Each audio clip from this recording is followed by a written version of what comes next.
Simple పులిహోర preparation. నూనె వేడవగానే మిరపపప్పు వేసుకోవాలి, శనగపప్పు వేసుకోవాలి, అలాగే పల్లీలు వేసుకోవాలి,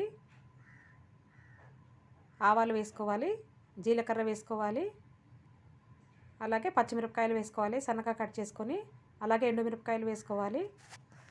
ఇవన్నీ ఒకసారి కలుపుకొని ఇప్పుడు కరివేపాకు వేసుకోవాలి. ఇవన్నీ ఫ్రై అయ్యాక ఇప్పుడు ఇందులో 1/2 టేబుల్ స్పూన్ ఇంగువ వేసుకోవాలి. ఇప్పుడు ఇదంతా ఒకసారి కలుపుకొని ఇప్పుడు ఇందులో 2 టేబుల్ స్పూన్స్ పసుపు వేసుకోవాలి. పసుపు వేసుకొని ఇదంతా ఒకసారి కలుపుకోవాలి. చల్లారేసిన అన్నంలో ఈ పోపునంతా వేసి కలుపుకోవాలి.